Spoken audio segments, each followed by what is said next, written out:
एक चीज ने यार मुझे हमेशा से कंफ्यूज कर दिया है। ऐसे लोग कॉर्पोरेट जॉब ज्वाइन ही करते हैं जिन्हें पता है कि वो यहाँ सिर्फ कुछ महीनों के लिए आए हैं।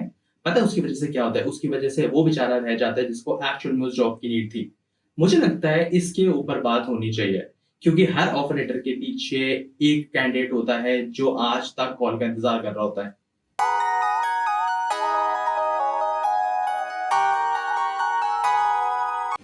आजकल यार एक ट्रेंड बन गया है कि कॉलेज में थर्ड ईयर में कंपनीज आती हैं, प्लेसमेंट बैठ जाओ, अगर इन केस जॉब लग गई तो उसके बाद ज्वाइन कर लो बिना सोचे समझे। इवन दो आपको पहले से पता है कि आप इस जॉब को छोड़ने ही वाले हो कुछ टाइम में। कुछ फ्रेशर्स जिनके ऑलरेडी फैमिली बिजनेस सेट होते हैं वो इसलिए आते हैं कि चलो ठीक है थोड़ा सा लेट बिजनेस ज्वाइन करूंगा, एक एस्केप मिल जाएगा। कुछ लोगों को एमबीए करना होता है, वो उसके एक्सपीरियंस के लिए आ जाते हैं। एडमिशन लेटर आता है वो लोग निकल लेते हैं। कुछ सैलरी को टेस्ट करने आते हैं, यार ठीक है मतलब एक फन चीज है बट ठीक है चलो। और कुछ लोग क्या करते हैं, they use it as a stepping stone. दो तीन ऑफर्स हाथ में लेके चलते हैं, एक महीने पहले एक को ज्वाइन कर लिया, फिर 3 महीने बाद दूसरी को ज्वाइन कर लिया। देखो यार सिंपल सी बात है, मैं किसी के ड्रीम्स को क्वेश्चन नहीं कर रहा हूं। हर किसी की जर्नी अलग होती है, बट अगर आप शॉर्ट टर्म सोच के चल रहे हो तो डे वन से क्लियर रहो अपनी थिंकिंग में। इसलिए होता है ये कंपनी इतना पैसा इन्वेस्ट करती है हायरिंग में, और जब फ्रेशर का प्रोडक्टिव होने का वक्त आता है वो छोड़ के निकल जाता है। हायरिंग मैनेजर्स फ्रेशर्स पे ट्रस्ट लूज करना स्टार्ट कर देते हैं, और पता है जिनको एक्चुअल में जॉब की रिक्वायरमेंट होती है ना, उनको उस ट्रस्ट को गेन करने के लिए डबल मेहनत करनी पड़ती है। डिजर्विंग कैंडिडेट वेट लिस्ट में ही रह जाता है, उनके घर की एक्सपेक्टेशंस होती हैं कि बस आजकल में ऑफर लेटर आ ही जाएगा। शॉर्ट टर्म एग्जिट से पता है कंपनी की ओवर प्रोडक्टिविटी में भी डिक्लाइन आता है। देखो भाई मेरी इंटेंशन किसी को ब्लेम करने की नहीं है। फैमिली बिजनेस ज्वाइन करना है करो, एक बहुत सही अचीवमेंट है। एमबीए परस्यू करना है करो, बहुत अच्छी चीज है। बस ये कहना चाहता हूं कि सही अपॉर्चुनिटी सही इंसान तक पहुंचनी चाहिए।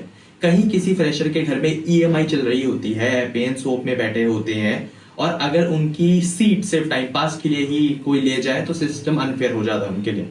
यार मैं किसी को ब्लेम नहीं कर रहा, ठीक है एक्सपीरियंस लेना भी बहुत जरूरी है, बट अगर आपको पता है कि आप लॉन्ग टर्म में कॉर्पोरेट के लिए फिट नहीं हो तो आप इंटर्नशिप्स करो, 2 महीने की 3 महीने की। कोई शॉर्ट टर्म प्रोजेक्ट पे काम करो, कोई कोर्स पे काम करो, इतने सारे ऑप्शंस अवेलेबल तो हैं। अब चलो उन लोगों की बात कर लेते हैं जो जॉब में रह जाते हैं इस वजह से कि उनकी अपॉर्चुनिटीज कोई और ले जाता है। तो यार देखो मैं तुम लोगों को यही बोलूंगा कि be upfront from day one. आप जिस भी इंटरव्यू के सामने बैठे हो, मैंने भी बहुत इंटरव्यूज लिए हैं, अगर मेरे से भी कोई इंटरव्यूवी ये आगे बोलेगा कि मेरे फ्यूचर प्लान्स ना ही एमबीए के हैं ना ही कोई फैमिली बिजनेस के हैं, यही मेरा प्राइम फोकस रहेगा, तो मैं डेफिनेटली कंपेयर टू अदर्स उनको एक एज दूंगा। अगर मैं उनसे पूछूंगा कि आप अपनी स्टेबिलिटी क्या देखते हो इस कंपनी में, तो खुल के बोलो कि sir I don't have anything else right now, this is my sole goal. मैं मिनिमम 2-3 साल यहीं रह के इसी चीज में ग्रो करना चाहूंगा। एट द एंड आपको बस ये फील कराना इंटरव्यूअर को कि आप सीरियस हो, आप उनके साथ उनकी कंपनी के साथ काम करना चाहते हो और आप वहां पे लॉन्ग टर्म स्टे करोगे। मुझे लगता है कि यार ये कॉन्वर्सेशन जरूरी है। क्या कंपनीज कमिटमेंट एक्सपेक्ट करें या सेल्फ अवेयरनेस ही सोल्यूशन है? आपका ओपिनियन इंपॉर्टेंट है। फ्रेशर्स, हायरिंग मैनेजर्स, स्टूडेंट्स, सब कमेंट में लिखो। एक माइंडफुल डिसीजन किसी दूसरे की लाइफ में बहुत बड़ा इंपैक्ट ला सकता है।